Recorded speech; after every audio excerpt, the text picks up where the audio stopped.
ഇന്നമൽ അഅ്മാലു ബിന്നിയാത്ത് വഇന്നമാ ലികുല്ലി ഇംരിഇൻ മാ നവാ. നമ്മൾ ഒരു പണിയെടുത്തത് റബ്ബിന് വേണ്ടിയാകണം. ഈ ഒരു മാനസിക ബന്ധം ശ്രദ്ധിക്കണേ. അല്ലാഹ് എന്നുള്ള ബന്ധം ഉണ്ടായാലേ നന്നാവുള്ളൂ. അത് നമുക്ക് കമ്മിയായിട്ടുണ്ട്. അതിലേക്ക് നമ്മൾ മടങ്ങിപ്പോണം. ആത്മാർത്ഥമായിട്ടാണ് പറയുന്നത്. സ്വഹീഹ് മുസ്ലിം ഒരു ഹദീസ് പറയാ, അൻ അബീ ഹുറൈറ ഖാല ഖാല റസൂലുള്ളാഹി.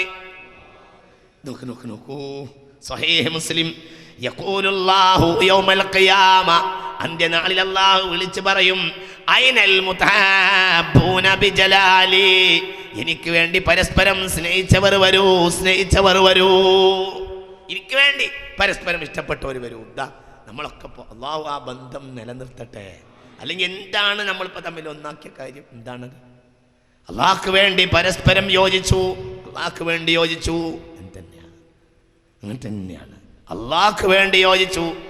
അള്ളാഹ്ക്ക് വേണ്ടി യോജിച്ച ആളുകൾ ഐനൽ മുതഹബ്ബൂന ബിജലാലി, അങ്ങനെ അള്ളാഹ്ക്ക് വേണ്ടി അവരെ വിയോഗം നമ്മളെ കരൾ പൊട്ടിക്കും.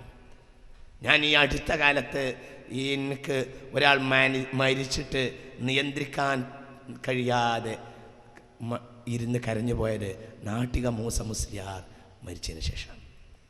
ഹക്കായിട്ട് പറയാണ്, വാക്ക് ഉമ്മാനോട് ചെന്നിട്ട് നാട്ടിക മൂസലിയാർ മരിച്ചു എന്ന് എനിക്ക് പറയാൻ കഴിഞ്ഞില്ല.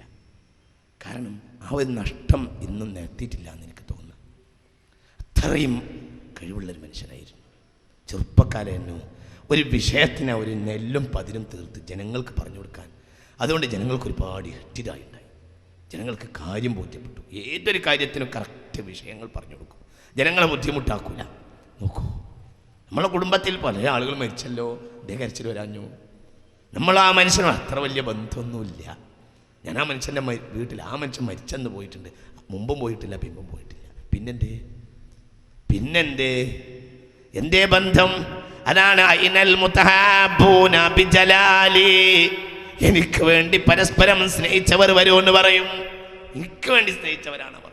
നല്ല എൻ്റെ വാപ്പ മരിച്ചാൽ എൻ്റെ വാപ്പ മരിച്ചു. പാണക്കാട് തങ്ങൾ മരിച്ചാൽ നമ്മുടെയൊക്കെ വാപ്പ മരിച്ചു. എൻ്റെ വാപ്പ മരിച്ചാൽ എൻ്റെ വാപ്പ മരിച്ചത്. പാണക്കാട് സയ്യിദ് മുഹമ്മദ് ശിഹാബ് മരിച്ചാൽ കേരളത്തിലെ മുസ്ലിംകളുടെ മൊത്തം വാപ്പയാണ് മരിച്ചത്. അള്ളാഹു നമ്മളെ കാത്തുരക്ഷിക്കട്ടെ. അള്ളാഹു ആണ് ഞാൻ ഈ ആയത്തുകൾ ഓതിയത് ആരിറക്കി തന്നതാണോ അവൻ്റെ കലാമ് പിടിച്ചിട്ട് ആത്മാർത്ഥമായിട്ടാണ് എന്ത് പറയുന്നത്. ഇന്നലെ രാത്രി പാണക്കാട് സയ്യിദ് മുഹമ്മദ് ശിഹാബ് തങ്ങൾ മരണപ്പെട്ടു പോയിട്ട് കേരളത്തിലുണ്ടാവുന്ന അവസ്ഥയെ ഇന്നലെ രാത്രി ഞാൻ ആലോചിച്ചിട്ടുണ്ട്. ഇന്നലെ രാത്രി അള്ളാഹുവാണ് അത് സത്യം പറയാം. ചിന്തിക്കാൻ കഴിഞ്ഞില്ല. സമുദായത്തിലെ എൻ്റെ ശത്രുക്കൾ ഈ നിലക്ക് പോയാൽ ഇപ്പോൾ ഒരു വിഷയം അങ്ങനെ വന്നിരുന്ന് പഠിക്കാൻ വേണ്ടിയിരിക്കുകയാണ്. അപ്പോൾ തങ്ങളെ ഒരു പ്രസ്താവന ഉണ്ട് പത്രത്തിൽ. മാധ്യമങ്ങൾ സമുദായത്തെ മൊത്തം കരുവാരിക്കാൻ ശ്രമിക്കാനുള്ള പ്രസ്താവന കണ്ണിൽ വന്നപ്പോൾ തങ്ങൾ എണീറ്റുന്ന പ്രസംഗിക്കുന്ന ഫോട്ടോ പത്രത്തിൽ കണ്ടപ്പോൾ എൻ്റെ മനസ്സ് പൊട്ടി. പഠിച്ചവനെ ഈ മനുഷ്യൻ പോയാൽ ഞാൻ ഉണ്ടാവും അവസ്ഥ. അത് പറയാൻ ഇതുപോലത്തെ ഒരാൾ അള്ളാഹു അയാൾ ഉണ്ടാക്കും അള്ളാഹു തരട്ടെ. പക്ഷേ ഇതുപോലെ ആവില്ലല്ലോ. ഒരാൾ സ്ഥാനം ഒഴിഞ്ഞാൽ ആ സ്ഥാനത്തിൽ ആൾ പിന്നെ വരില്ല. അള്ളാഹു സുബ്ഹാനഹു വ തആല അവർക്കൊക്കെ ദീർഘായുസ്സ് കൊടുക്കുമാറാകട്ടെ. എന്നാൽ അവർക്കൊക്കെ മരിക്കണം. പക്ഷേ ആ സ്ഥാനത്തേക്ക് നമ്മളൊക്കെ കയറി വരണം. അള്ളാഹു നമുക്ക് തൗഫീഖ് ചെയ്യട്ടെ. സത്യമാണ്. ഞാനിത് മുന്നിൽ രണ്ട് അഹ്ലു ബൈത്തിനെ കണ്ടിട്ട് പറയാല്ലേ, ഞാനിത് എൻ്റെ മനസ്സിൻ്റെ ഉള്ളിൽ നിന്ന് പറയാം. അള്ളാഹു സ്വീകരിക്കട്ടെ. എന്നിട്ട് അള്ളാഹു എന്ത് ചെയ്യും?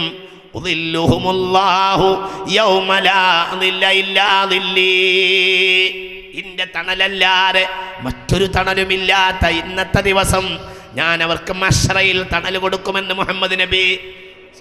അവർക്ക് തണലാണ് ഇട്ട് കൊടുക്കുന്നു മുസ്തഫ റസൂൽ. അള്ളാഹു പറയും, അള്ളാഹു വിളിച്ചു പറയുമെന്ന് മുഹമ്മദ് നബി സ്വല്ലല്ലാഹു അലൈഹി വസല്ലം. മുസ്തഫ നബി പറയാ സ്വല്ലല്ലാഹു അലൈഹി വസല്ലം. അള്ളാഹു പറയും,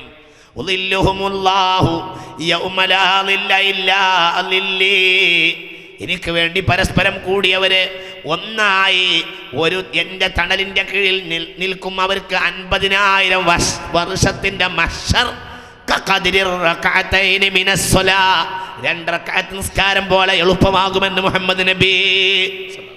2 റക്അത്ത് നിസ്കാരം പോലെയാവും അവർക്ക്. ഫീ യൗമിൻ കാന മിഖ്ദാറുഹു 50,000 സന, 50,000 കൊല്ലം എന്ന് പറഞ്ഞാൽ അവർക്ക് 2 റക്അത്ത് നിസ്കാരം പോലെയാവും. അള്ളാഹുവേ, അള്ളാഹു ആ കൂട്ടത്തിൽ നമ്മളെ പെടുത്തട്ടെ.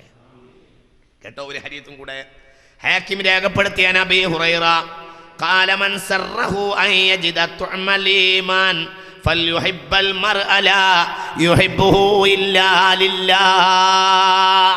ഈമാന്റെ രുചി ആസ്വദിക്കണമെന്ന് താല്പര്യമുള്ളവർ അള്ളാഹ്ക്ക് വേണ്ടി അള്ളാന്റെ ആളുകളെ സ്നേഹിച്ചുകൊള്ളൂ എന്ന് മുഹമ്മദ് നബി. അള്ളാഹ്ക്ക് വേണ്ടി മുന്നിട്ടിറങ്ങണവരെ സ്നേഹിച്ചോളൂ. അള്ളാന്റെ സമുദായത്തെ സ്നേഹിക്കുക, അള്ളാന്റെ പാർട്ടിയെ സ്നേഹിക്കുക. അള്ളാന്റെ മുസ്ലിം ഉമ്മത്തിന് എന്തെങ്കിലും ആപത്ത് വരും ഒന്ന് എണീറ്റിക്കാൻ ആരെങ്കിലും ഉണ്ടോ അവരാണ് സ്നേഹിച്ചോളൂ. എന്നാൽ നിനക്ക് ഈമാന്റെ രുചി ഉണ്ടാവുമെന്ന് മുഹമ്മദ് നബി. അവരെ കുറ്റവും കുറവും നോക്കാനല്ല എൻ്റെ പണി, കുറ്റവും കുറവും നോക്കേണ്ട ഒരാവശ്യമല്ല, അത് നോക്കാൻ ആളുണ്ട്. അതാണ് റബ്ബുൽ ഇസ്സത്തായ തമ്പുരാൻ. അതിൻ്റെ പണിയല്ല നിനക്കുള്ളത്. ഹബീബായ റസൂലുള്ളാഹ് ഇങ്ങോട്ട് നോക്ക്, ഏറ്റവും ഒച്ച ഉയർത്തി പറഞ്ഞ പ്രസംഗമേടാ? ഹബീബായ റസൂലുള്ളാഹ് ഏറ്റവും ഒച്ച ഉയർത്തി പറഞ്ഞ പ്രസംഗമേടാണെന്നറിയോ? യാ മഅ്ശറൻ നാസ് ലാ തത്തബിഉ ഔറാത്തിൽ മുസ്ലിമീൻ. മനുഷ്യന്മാരെ, നിങ്ങൾ ജനങ്ങളെ കുറ്റം കുറവും നോക്കാൻ നടക്കരുത്. മൻ തതബ്ബഅ ഔറത അഖീഹി തതബ്ബഅ അല്ലാഹു ഔറതഹു വമൻ തതബ്ബഅ അല്ലാഹു ഔറതഹു യഫ്ലഹു ഫീ ബൈതിഹി. മറ്റൊരുത്തൻ്റെ മുസ്ലിം സമുദായത്തിന്റെ നേതാവിന്റെ അനുയായിയെ കുറ്റവും കുറവും ഇജ്ജ് നോക്കിയാൽ നിന്റെ കുറ്റവും കുറവും അള്ളാഹ് നോക്കും. അള്ളാഹ് എങ്ങാനും നിന്റെ കുറ്റവും കുറവും നോക്കിയാലോ അവൻ യഫ്ലഹു ഫീ ബൈതിഹി, സ്വന്തം ഭാര്യന്റെ മുന്നിൽ പോലും വഷളാവും. സ്വന്തം കുട്ടികളുടെ മുന്നിൽ വഷളാവും. ഓർത്തോ ഹബീബായ നബി ഇത് പറഞ്ഞപ്പോൾ സമിഅഹു അഹ്ലു സൂഖി, മദീന അങ്ങാടി വിറച്ചു. ഈ വയല് കേട്ടപ്പോൾ പള്ളിയിലായിരുന്നു റസൂലുള്ള വയൽ പറഞ്ഞത്. മുസ്ലിം ഈ ഹദീസ് രേഖപ്പെടുത്തിയിട്ടുണ്ട്. പള്ളിയിൽ വയൽ പറഞ്ഞിട്ട് ജനങ്ങൾ പേടിച്ചു, അങ്ങാടിയിലെ മനുഷ്യന്മാർ പേടിച്ചു. മനുഷ്യന്മാരെ കുറ്റവും കുറവും നോക്കാൻ നടക്കരുതേ.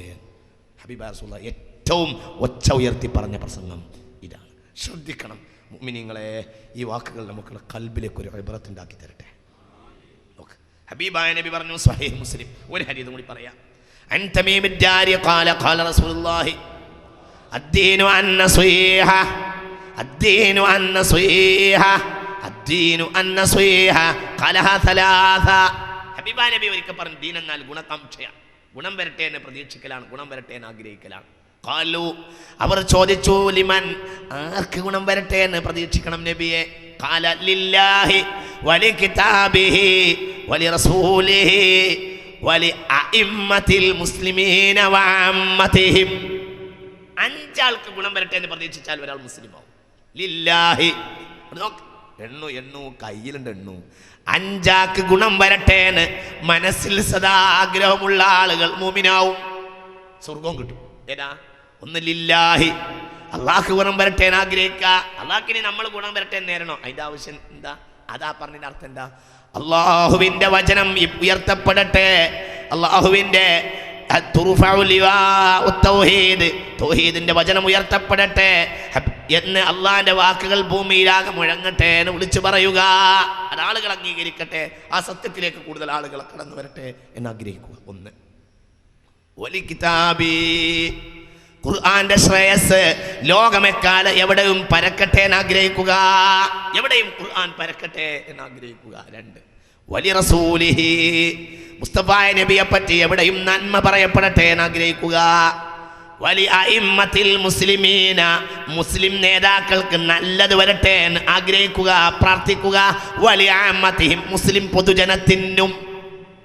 ഈ അഞ്ചു പ്രതീക്ഷ ഒരാൾക്കുണ്ടെങ്കിൽ, ആഗ്രഹം ഒരാൾക്കുണ്ടെങ്കിൽ അവന് ഈമാൻ ഉണ്ടാകുമെന്ന് ഹബീബായ നബി.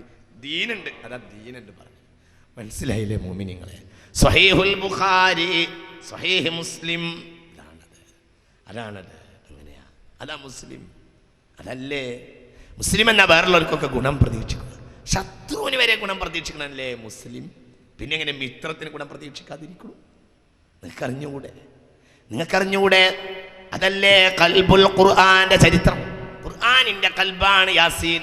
യാസീനിലാകെ ഒരു ചരിത്രം പറഞ്ഞു, ഒറ്റ ചരിത്രം, ഒരു മനുഷ്യന്റെ ചരിത്രം. നോക്കൂ, ആ മനുഷ്യൻ നബിയല്ല, റസൂലല്ല, ഉലുൽ അസ്മല്ല, ഒരു മനുഷ്യൻ. കാനത്താജിറൻ, ഒരു നാട്ടിലെ കച്ചവടക്കാരൻ, ഒരു സാധാരണ കച്ചവടക്കാരൻ. ഒരഭിപ്രായം, കാന ബാഇഅ ഹരീരിൻ, ഒരങ്ങാടിയിലെ പട്ട് കച്ചവടക്കാരൻ, ഒരു ടെക്സ്റ്റൈൽ ഉടമ. ഹബീബുൻ നജ്ജാർ റളിയല്ലാഹു അൻഹു. ആ മനുഷ്യന്റെ കഥയാണ് ഖുർആന്റെ കാതൽ. കാരണം അത് യാസീനിലെ കഥയാണ്. യാസീൻ